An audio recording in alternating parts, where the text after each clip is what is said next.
सुनो, जिंदगी पुकार रही है तुमको, बढ़े चलो। दी स्टैंडर्ड कॉलेज, रोशन, पुरअज़्म और सेहतमंद मुस्तकबिल का अमीन। जिंदगी को बावकार तरीके से रवादावा रखने और नौजवानों के महफूज मुस्तकबिल के लिए स्टैंडर्ड कॉलेज ने ऑनलाइन क्लासेस का आगाज किया है, ताकि हमारे बच्चे तालीम की शाहराह पर गामजन रहें। गैर यकीनी हालात में यकीनी मुस्तकबिल। दी स्टैंडर्ड कॉलेज के साथ admission open. FSC, ICS, ICOM, FA, BS Zoology, Chemistry, Physics, Math, CS, IT, Economics, English, Psychology, BBA, BA, BSc, BCom। आए पाकिस्तान को आगे बढ़ाएं, मुहतात होकर और एतमाद के साथ। The standard college, girls campuses, Paris road, Hajipura road, Saidpur road Khichiyan, boys campus, circular road. जी अस्सलाम वालेकुम। उम्मीद है सब स्टूडेंट्स खैरियत से होंगे। ऐसा कि बेटा आप सबको मालूम है कि इस सिचुएशन में ऑनलाइन लेक्चर्स और वीडियो रिकॉर्डिंग लेक्चर्स का इनेकाद किया गया है कॉलेज की तरफ से। और जहाँ से हमने सिलेबस को लास्ट टाइम एंड किया था, चैप्टर 3 गालिबन हमने ख़त्म किया था और चैप्टर 4 हम इंशाल्लाह स्टार्ट करेंगे। तो चैप्टर 4 है ये बेटा आपका applications and uses of computer. And computer पे है ये आपकी बुक पे पेज नंबर 133। पेज नंबर 133 से हम इंशाल्लाह स्टार्ट करते हैं आज। तो आपका हमारा जो पहला टॉपिक है वो है ये explain how computers can be useful in business. कि बिजनेस के अंदर कंप्यूटर का यूज़ क्या होगा, कि किस तरह से बिजनेस के अंदर कंप्यूटर यूज़ होता है, क्या क्या इसके फ़वाइद हैं। ठीक है, ये सारी चीज़ें हम डिस्कस करेंगे इंशाल्लाह। तो सबसे पहला जो यूज़ है वो है मार्केटिंग। बिज़नेस के अंदर जब आपने अपना बिज़नेस डेवलप करना हो तो आपको मार्केटिंग की काफ़ी ज़्यादा ज़रूरत पड़ती है। मार्केटिंग के अलावा आप अपना बिज़नेस ग्रो नहीं कर सकते। Marketing is one of the most important component. ठीक है, तो मार्केटिंग क्या है ये पढ़ते हैं। A business organisation can use computers for marketing. जो बड़ी बड़ी ऑर्गेनाइजेशन है, चाहे छोटी हैं चाहे बड़ी हैं, वो सब लाजमी मार्केटिंग को यूज़ करती हैं बिज़नेस को ग्रो करने के लिए। Marketing applications provide information about the products to the customer. इसके अंदर क्या क्या हो सकता है, जिस तरह आपने टीवी में एडवर्टाइजमेंट देखी होगी, टेलीविज़न के अंदर काफ़ी ज़्यादा एडवर्टाइजमेंट्स आती हैं किसी प्रोडक्ट के उसके फ़वाइद भी बताए जाते हैं, उसका यूज़ बताया जाता है। तो यही मार्केटिंग है।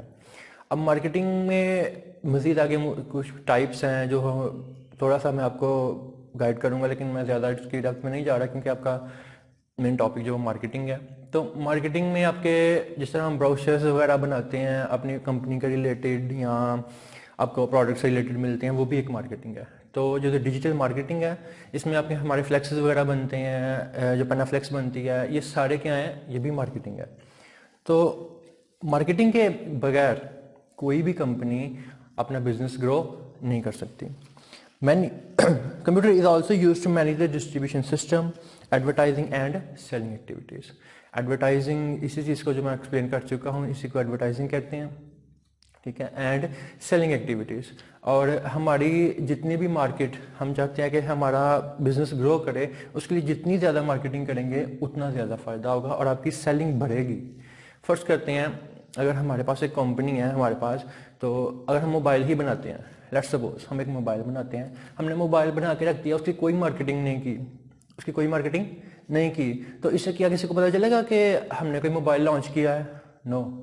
जब तक हम मार्केटिंग नहीं करेंगे उस मोबाइल की, उस प्रोडक्ट की मार्केटिंग लाजमी है, तब तक हमारा प्रोडक्ट जो है वो मोबाइल वो सेल नहीं होगा। तो मार्केटिंग बहुत ज़्यादा इम्पोर्टेंट है। नेक्स्ट जी, बिजनेस में जो यूज़ होता है कंप्यूटर का, वो स्टॉक एक्सचेंज के लिए यूज़ होता है।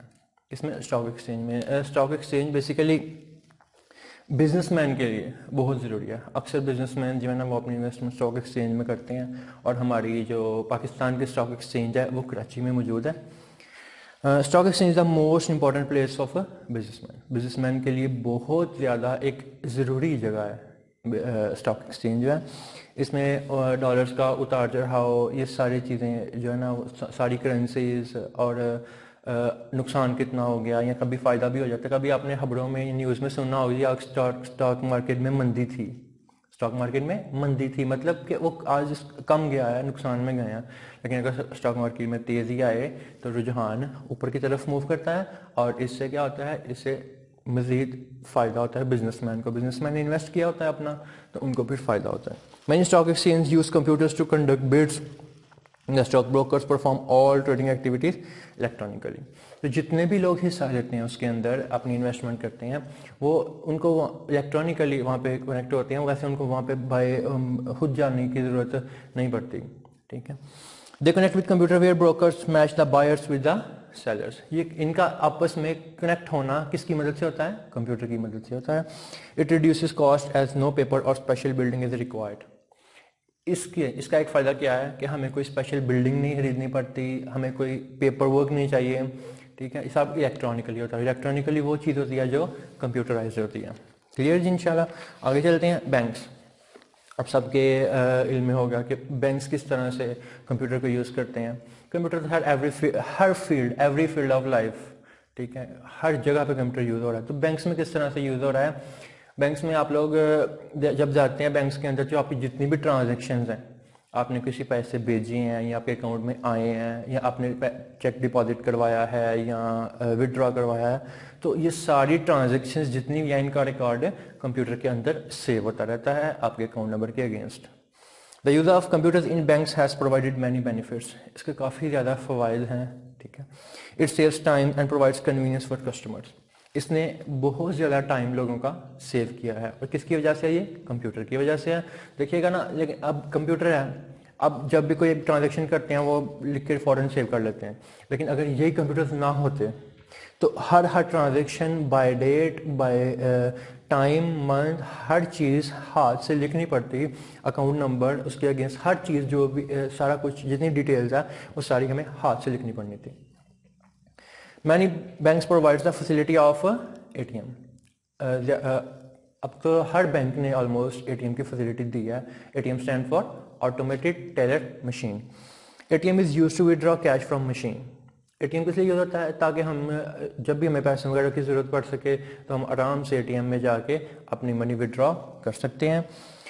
Banks provides credit cards that can be used to purchase different items using the internet.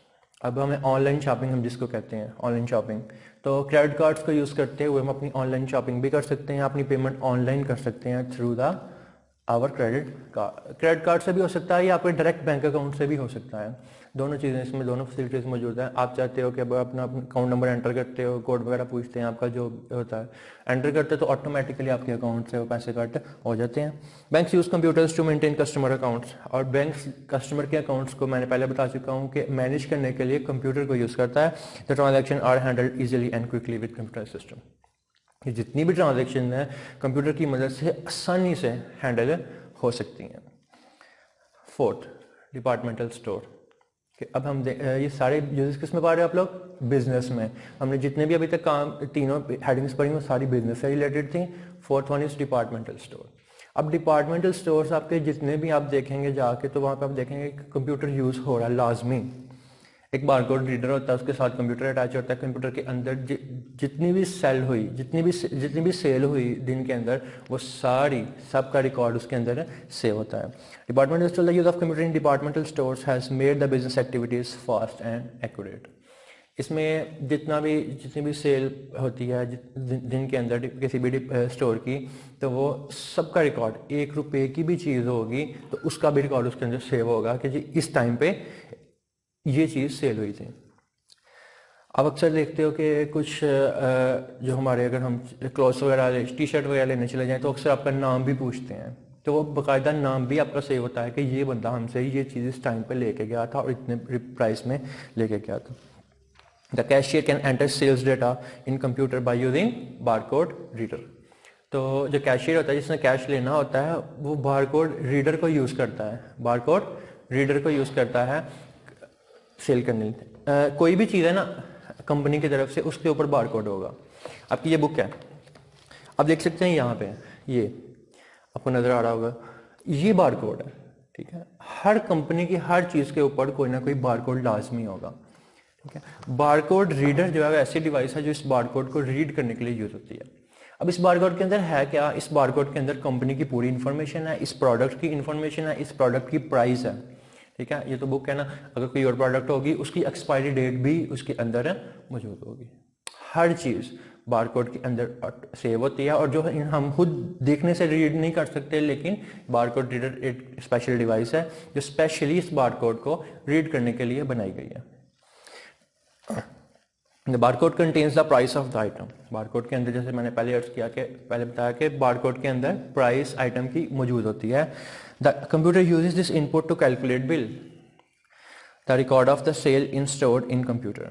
जितनी भी सेल है उस सबका रिकॉर्ड कंप्यूटर के अंदर सेव होता जाएगा। This record can be used to analyse accounts and stock inventory. इसका फ़ायदा क्या होगा कि हमें रोज़ बरोज़ की सेल भी मालूम होती जाती है, और हमें जितना हमारे पास स्टॉक पड़ा हुआ है वो भी हमारे इल्म में होता है। कि अगर हमने फर्ज करने कोई बुक्स की एग्जाम्पल देखते हैं, हमने 50 बुक्स मंगवाई थी IT सीरीज़ की, ICS पार्ट 1 की, तो हम अगर देखते हैं कि अभी तक इस मंथ में हमारे पास 20 सेल हुई हैं। जब 20 सेल हुई हैं तो ऑटोमेटिकली हमें पता चल जाएगा कि हमारे पास स्टॉक में 30 बुक्स मौजूद हैं।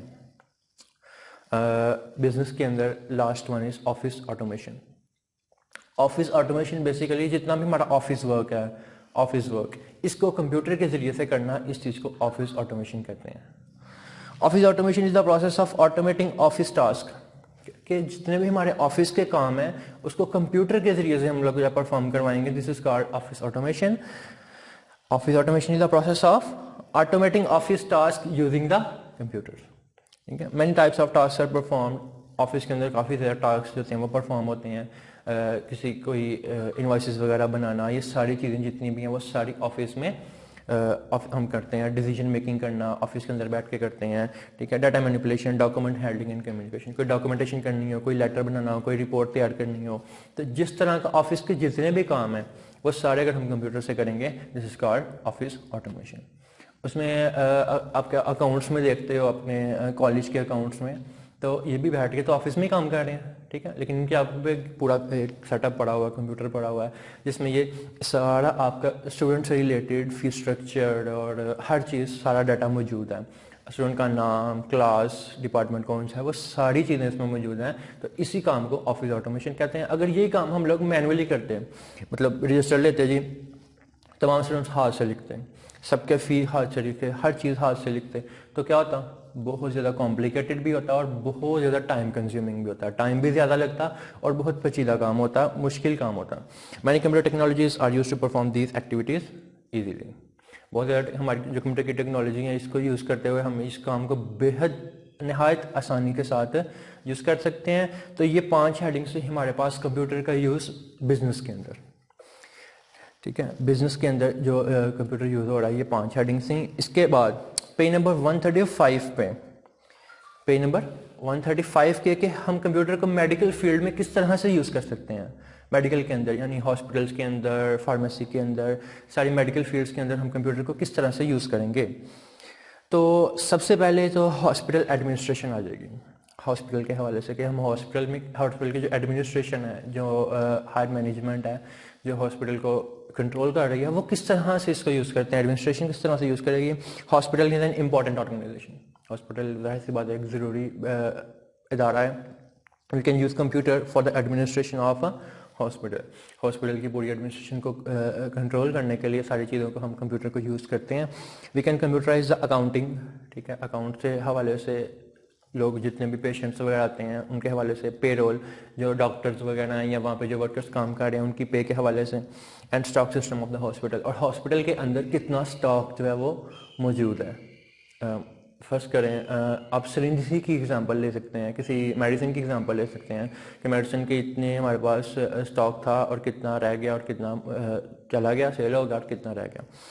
We can keep the record of different medicine के हवाले से, their distribution and their use in different wards. Hospital के अंदर वार्ड्स होते हैं, मुख्तलिफ कमरे अलॉट किए जाते हैं पेशेंट्स को। ठीक है, उसको वार्ड बोलते हैं। तो किस वार्ड के अंदर कौन सी मेडिसिन गई और कितनी गई, इन सब का रिकॉर्ड जो है वो लाजमी होना चाहिए। अब 10 वार्ड हैं, 10 वार्ड के अंदर अगर आप लोग सेम मेडिसिन तो नहीं जाएगी 10, जाहिर सी बात है मुख्तलिफ पेशेंट्स हैं, तो जौन सी मेडिसिन जिस वार्ड के अंदर गई और कितनी मिकदार में गई, वो हर चीज़ जो है वो कंप्यूटर के रिकॉर्ड में मौजूद होगी। पेशेंट के हवाले से भी पेशेंट का नाम, हर चीज़ वो सारी कंप्यूटराइज होगी, कंप्यूटर के अंदर मौजूद होगी। इसका फ़ायदा क्या होगा, इस कल को कोई पेशेंट आता है कि जी मुझे अपना पुराना रिकॉर्ड चेक करना है, ठीक है, सॉरी, कोई पेशेंट अगर आ जाता है तो आप उसका नाम पहले चेक करते हो कि आया कि ये पहले भी एडमिट था, फिर इसको उसी की बेस पे ट्रीट किया जाता है। सेकंड, रिकॉर्डिंग मेडिकल हिस्ट्री, एक पेशेंट की मेडिकल हिस्ट्री, पुराना पेशेंट इससे पहले हमारे पास आया या नहीं आया, कि ये सारी चीज़ें पढ़ते हैं। ये computer can be use to store medical history of the patient, patient के हवाले से उसकी तमाम मेडिकल हिस्ट्री के, पेशेंट हमारे पास पहले भी आया था, इसको क्या बीमारी थी, इसको हमने किस तरह से ट्रीट किया था, अब इसकी बीमारी का लेवल क्या है। We can store important facts about patients in the computer, computer के बारे में कुछ ज़रूरी चीज़ें जो होती हैं जो कंप्यूटर के अंदर हम सेव कर सकते हैं पेशेंट के बारे में। We can keep record of his past treatment, इसकी पिछली जो ट्रीटमेंट हुई थी उसके बारे में record, suggested medicine and their result, और हमने इस हॉस्पिटल ने इसको कौन सी मेडिसिन लिख के दी थी और अब इसकी क्या हालत है और उसका क्या रिजल्ट है, बीमारी का लेवल डाउन हुआ है या अप हुआ है। Such system can be very effective and helpful for doctors, ऐसे सिस्टम कंप्यूटर जो है वो डॉक्टर्स के लिए बहुत ज़्यादा हेल्पफुल होते हैं। वो कैसे, फर्स्ट करते हैं, आप एक डॉक्टर के पास गए हैं, ठीक, अब डॉक्टर के पास गए हैं, आप डॉक्टर ने आपके पूरा डायग्नोस किया है, आपको पहले शनाख्त किया बीमारी की, ये बीमारी है आपका, फिर आपको मेडिसिन लिख के दी है, आपने वो मेडिसिन खाई है, 2 माह की दी, 1 माह की दी, आपने खाई, आप दोबारा डॉक्टर के पास गए, अब डॉक्टर के पास आपका पिछला रिकॉर्ड मौजूद होगा और आप डॉक्टर आपकी बीमारी के लेवल को देखेगा, फिर उसकी बेस पे नेक्स्ट मेडिसिन लिख के देगा, ठीक है, उसकी बेस पे। तो ये चीज़ डॉक्टर्स के लिए बहुत ज़्यादा हेल्पफुल है। Monitoring system, some serious patients must be monitored continuously, कुछ ऐसे पेशेंट्स होते हैं जैसे हार्ट पेशेंट्स होते हैं या ब्लड प्रेशर के पेशेंट्स, बीपी के होते हैं, जिनको कंटिन्यूसली मॉनिटर करना पड़ता है, देखना पड़ता है कि इनकी अभी ट्रीटमेंट कैसी, इसकी हालत कैसी है। Monitoring is needed specially in operation theatres and ICU, operation theatres के अंदर भी यूज़ होती है और आईसीयू इंटेंसिव केयर यूनिट्स के अंदर भी यूज़ होती हैं। जाहिर सी बात है, इंतहाई निगहदाश्त आईसीयू जो है वो वही पेशेंट उसमें लाए जाते हैं जो बहुत ज़्यादा सीरियस हों। Many computerised devices are used to monitor the blood pressure, वहाँ पे डिवाइसेस लगी होती हैं जो कंटिन्यूसली बीपी को, ब्लड प्रेशर को मॉनिटर करती हैं कि ब्लड प्रेशर क्या है, हार्ट बीट कैसी है और ब्रेन, पेशेंट का ब्रेन जो है वो कैसा काम कर रहा है, ठीक है। हार्ट बीट भी कंटिन्यूसली चेक की जाती है, ब्लड प्रेशर भी कंटिन्यूसली चेक किया जाता है और पेशेंट के ब्रेन को भी कंटिन्यूसली चेक किया जाता है। लाइफ सपोर्ट सिस्टम, ये डिसेबल्ड पर्सन के लिए होता है। Life support systems are used to help the disabled person, ऐसे लोग जो डिसेबल्ड हैं, ठीक है, किसी की टांग नहीं है या खुदा न खास्ता कोई टेढ़ी है या कोई इस तरह से, तो many devices are used that help deaf person to hear, बहुत सारी डिवाइसेस इस तरह की आ गई हैं जो बहरा इंसान होता है, बहरा, वो भी सुन सकता है, कंप्लीटली बहरा नहीं, वो थोड़ा बहुत अगर उसमें फ़र्क आ जाए, उसकी आवाज़, हियरिंग कम हो जाए, तो उसके लिए डिवाइस अगर आप लगाते हो तो वो आपका, उसको लाउड सुना जाएगा, ज़्यादा तेज़ सुना जाएगा। Scientist are trying to create a device to help blind person to see, अब साइंटिस्ट इस चीज़ पर फोकस कर रहे हैं, कम सुनने वाले को ज़्यादा सुना दिया, लेकिन जो अंधे हैं, जो देख नहीं सकते, साइंस अब इस पे कर रही है कि उनको भी दिखाया जाए, ठीक है। अब टेक्नोलॉजी हमारी इस हद तक आगे बढ़ चुकी है और इन सब कामों में यूज़ क्या हो रहा है, कंप्यूटर यूज़ हो रहा है। लास्ट वन जी, मेडिकल फील्ड के अंदर डायग्नोसिस ऑफ डिजीज़, के जो बीमारी है इसका डायग्नोस कैसे किया जाएगा। Different software are available to store data about different disease and their symptoms, मुख्तलिफ सॉफ्टवेयर मौजूद हैं, ठीक है, मुख्तलिफ सॉफ्टवेयर मौजूद हैं जो बीमारी की पहले शिनाख्त करते हैं, उसके सिम्टम्स देखते हैं, ठीक है, फिर उनको उसके मुख्तलिफ बीमारियों की पहले शिनाख्त करते हैं। मुख्तलिफ सॉफ्टवेयर आ गए हुए हैं अब।